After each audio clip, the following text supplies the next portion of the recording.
So in this video we are going to look at your sensor and how your sensor processes the light signal, how noise is added to your images, and how maybe to reduce all of this and actually pick a sensor and a camera that is actually suited for you and exactly what you're going to be using it for. So today, sensors and how they work. If you have ever contemplated between a full frame camera, a crop sensor camera, 24 megapixels or 50 megapixels, this video is for you. Let's start off with the basics. Your camera sensor is a long, little, tiny array of light sensing dots, let's call them. So each dot senses how much light hits it in a given interval. And then this is converted into a digital signal that the camera then can read. The sensor in itself is completely colorblind and has different filters over the top for different colors. So that is why a sensor, the same sensor from different manufacturers, are going to have different filters over the top. Therefore, that is why you get slightly different kind of color straight out of camera when you're talking about different manufacturers. So the manufacturer actually is quite important when it comes down to what filters they use, because that color reproduction is so important when it comes to taking photos. Megapixels are just the number of pixels on your sensor. The more megapixels you have, the finer the detail of your image, and the more you can crop, zoom in, and basically maybe just print in a larger format. But with more pixels on the same size sensor, you actually get each pixel is a lot smaller. So with a smaller pixel, you have other issues that you have to kind of face. With a smaller pixel size, less light hits it. With less light, you get a shallower signal strength. So you need more light for that better image, that better signal quality that you're looking for. Let's think of each pixel as a tiny little bucket. So as it is raining, let's call the light the rain, the bucket is each individual pixel. So each pixel is a small little bucket, and you uncover it, and this is your exposure time, your shutter speed. So as you expose it, the rain falls in. The amount of rain that falls into your bucket or pixel is the amount of light that it gathers, and that light is then transferred into an electrical signal, which then is fed back to the camera. And the quality of this signal, the amount of light that it actually receives is very, very important. And then the more light received per pixel is the amount of information that the camera actually receives. The stronger the signal, the stronger the photo in the end, and the cleaner the photo, because the camera doesn't have to try and compensate and produce noise. And this is kind of where your ISO comes in, because that is the camera's way of filling in and making sure that that bucket is full, so that it can then receive that information, put it all together, and you get your final image. So if you're not only filling your bucket 3/4 full, the camera then has to add that extra 25% in. So you need to fill your bucket every time, otherwise your camera will be adding that information, and it's a camera, it's going to get it wrong sometimes, quite a lot of the time. Hence why we have noise. So here's the thing.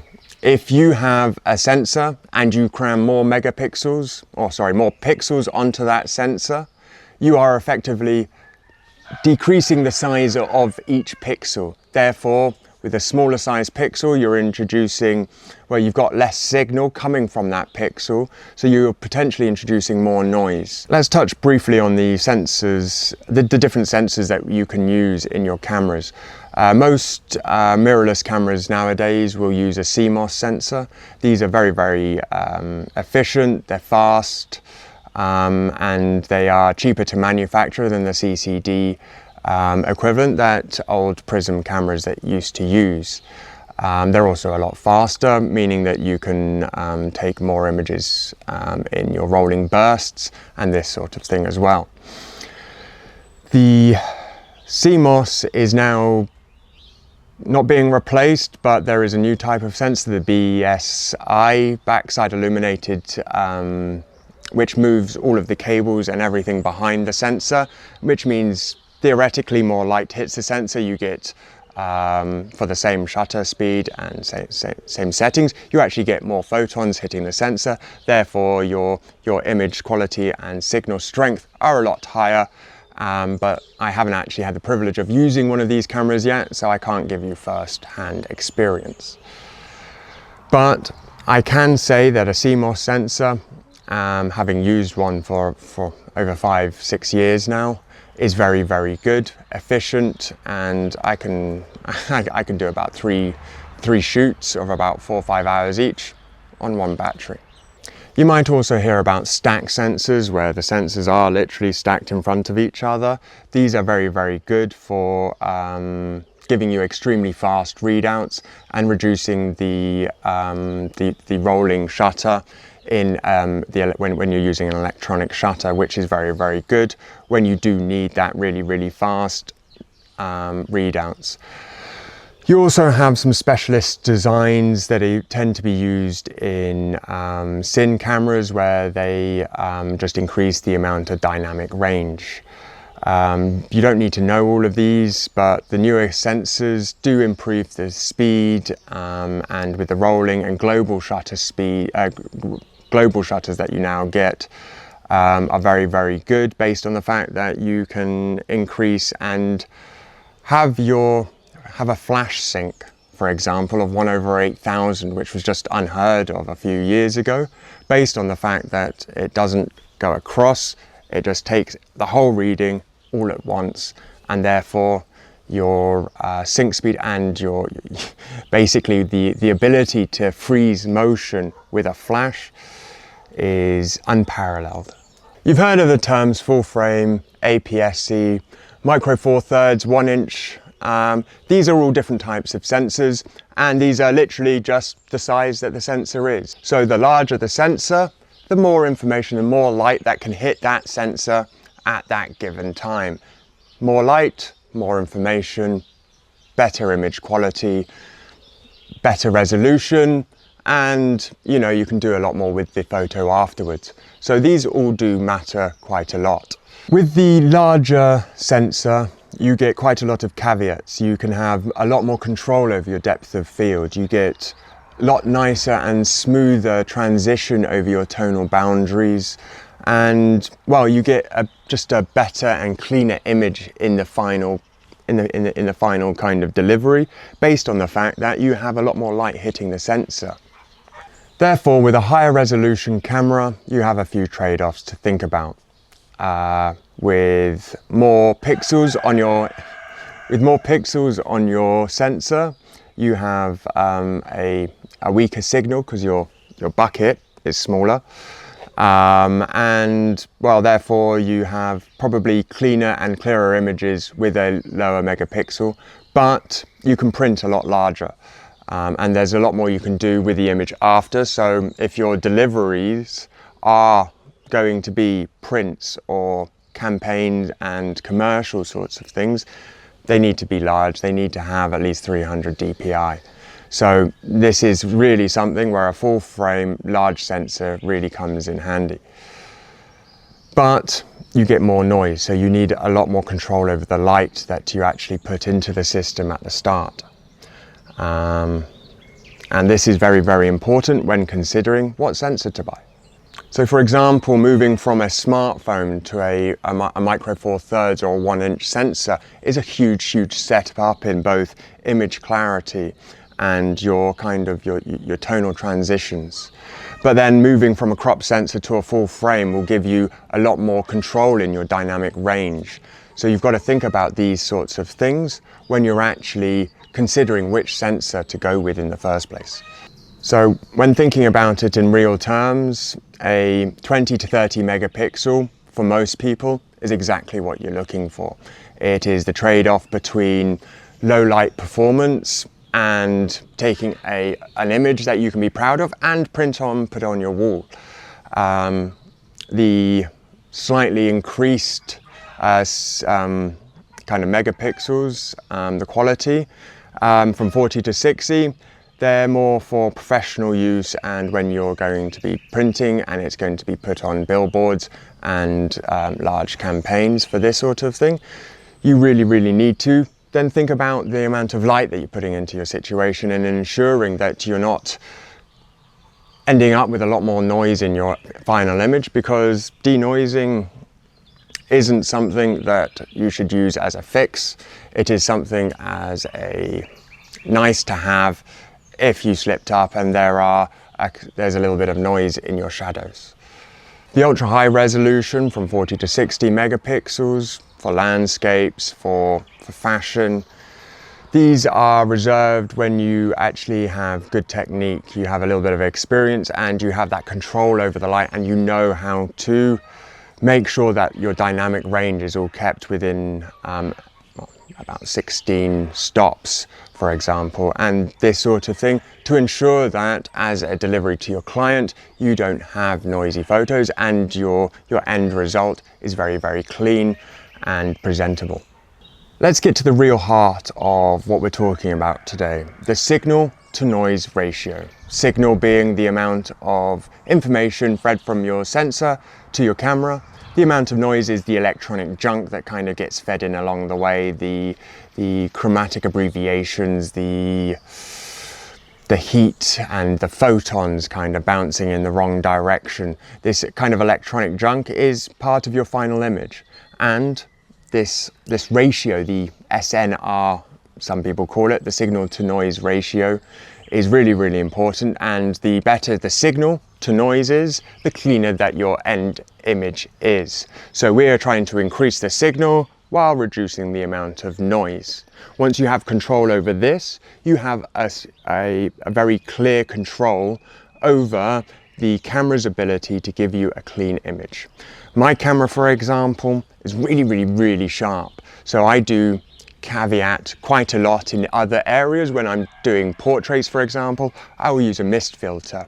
I will increase the ISO to introduce a little bit of noise to my final image, because I know that the image is softer, and when it comes to portraits and skin, that is very important. So I'm not decreasing my aperture to give that soft skin look. I'm doing other things to ensure that I have that clarity and that softness when actually presenting that final image, but straight out of camera, because when you're shooting, the client is quite often actually looking at your laptop with a tether cable in, so they get the image straight away. So this actual fine detail is very important. So the signal to noise, we are reducing the noise, increasing the signal, and then when you have that control, you can bring them back a little bit just to give you that final image that you're really looking for towards the end.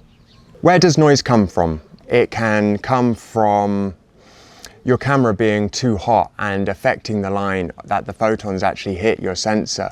It can come from your ISO being too high, and this is where your camera just tries to compensate for the amount of light and increasing your signal and increasing the size, or not increasing the size of your bucket, increasing, so if you've only filled it to 75%, it goes up to 100, that 25% has the potential for a lot of noise.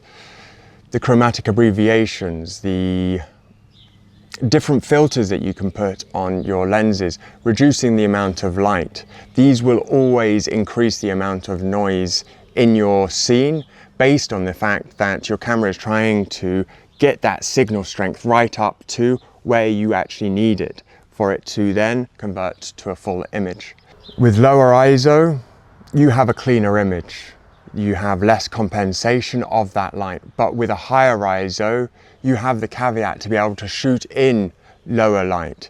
The scene in itself will be more compressed. So if you have a very wide dynamic range, increasing that base of the blacks up will effectively mean that you get more information in those darks, while you do kind of lose the intensity in the highlights. But if you squash it all down, you can then open it up again a little bit in post-processing and actually effectively increase your dynamic range for a particular scene, and ensuring that you don't lose the image quality and the clarity in those darks, which can in turn make your image a little bit muddier.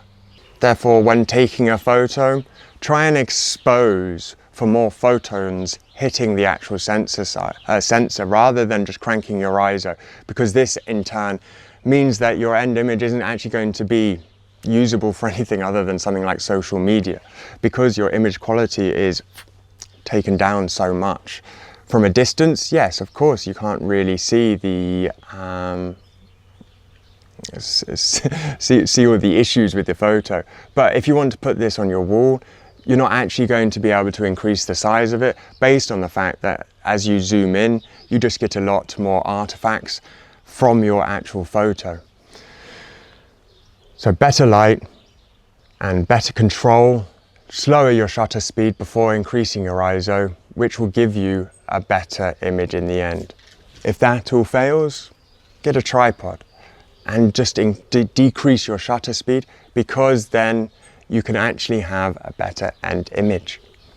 So with your camera being colorblind, it has these tiny color arrays over each individual pixel. This affects how the colors are reproduced, how much your camera actually has to guess between the information between the pixels, and whether the camera needs an optical low pass to avoid moire.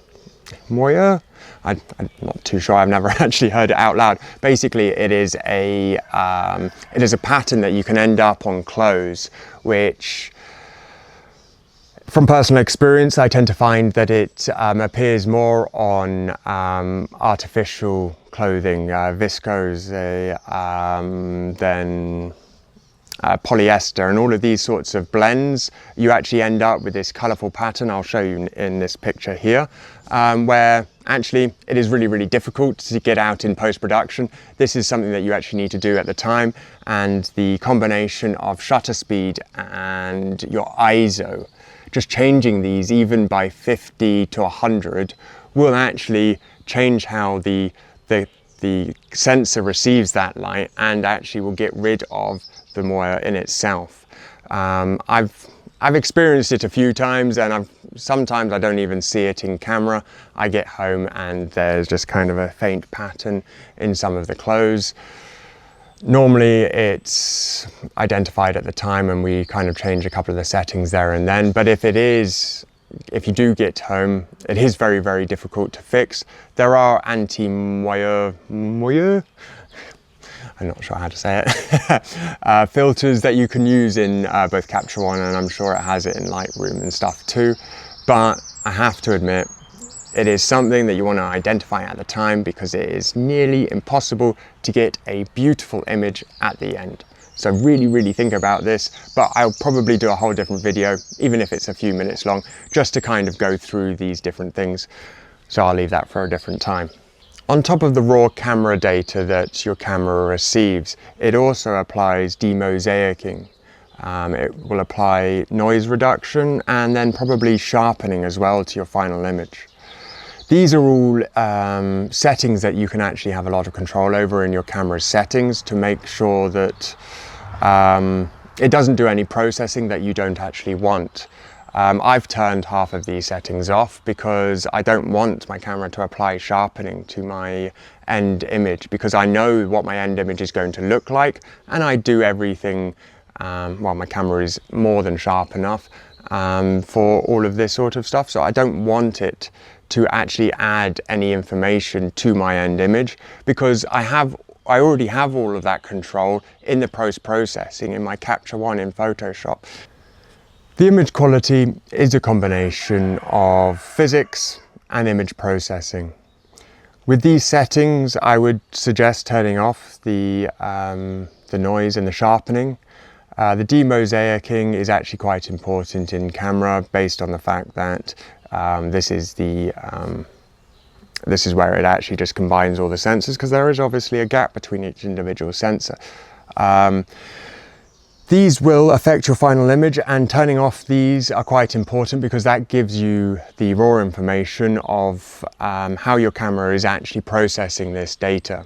You can turn it on later if you do prefer the results, but it actually gives you that, that knowledge just to ensure that your camera isn't doing unseen things, and then you have full control over your final image. And also if you want to go into film later on, it's a lot more of a smooth transition because you know exactly what's happening here, and you can translate that onto a film camera too. What I want to do now is just translate everything we've just talked about into practical advice when choosing which sensor to go with when you're actually buying a camera. The sensor size, very, very important. The bigger the sensor, the more light, the clearer the image, the better control over the depth of field that you have. But there are caveats. Oh, and increased dynamic range, but there are caveats to this. So you need to make sure that you have control over the light if you're between 40 and 60 megapixels, because you are introducing a lot more noise. The pixel size, the pixel density is very, very important, because obviously the higher the density, the less each individual pixel can actually receive in the number of photons. So you have more noise and all of these other things that we have talked about. If you don't have that control over the light, maybe go with a camera that only has 20 to 30 megapixels, because you don't actually have to worry about so much noise being introduced. If you're doing video, again, that low light performance is very, very important. Dynamic range is exceedingly important. If you're doing high contrast shots, you need the highlights and you need the darks to be very, very clear. Or you need that ability to bring them up in post-processing. So a camera with a larger dynamic range is very, very important here. If you need fast readout speeds, going with a global shutter, if you need to freeze motion and you're doing sports, these are very, very important because it actually gives you the ability to not miss a shot. If, for example, playing football, and they kick a ball really, really hard, you want to get that perfect, just where that ball is slightly deformed, the foot going through. So the ability to actually click perfectly every single time. No, if you're using a rolling shutter, you know you've got that full flow of the whole kick. So these are very, very important when choosing which camera sensor to go with. That is my view on camera sensors. Not just more megapixels, you're looking at sensor size, pixels, pixel density, noise, dynamic range, and how the camera actually processes the information. The really, really, really important stuff to think about is that pixel density, because that is the amount of signal that each pixel can hold. The sensor size as well is exceedingly important when you actually think about what you are doing with the image and how you're taking the photo. So really, really think about this sort of stuff when you're buying that camera, because this is what's important to make sure that you end up with exactly what you're looking for. If this helped you understand your camera better, or if this actually gave you some information about what sensor that you are going to go out and buy, give me a like, hit subscribe, and let me know in the comments what kind of information that you might still be looking for about buying your next camera, or just so I know to go into more technical deep dives like this to give you the information that you require when out in this world, and not get sidetracked by all the marketing fluff that all these all these companies throw in your face, and ensure that you get exactly what you're looking for when you're buying either your first camera, your fifth camera, or just if you wanted to know more about what you already have at home. Thank you very much for joining me today. We'll see you next time.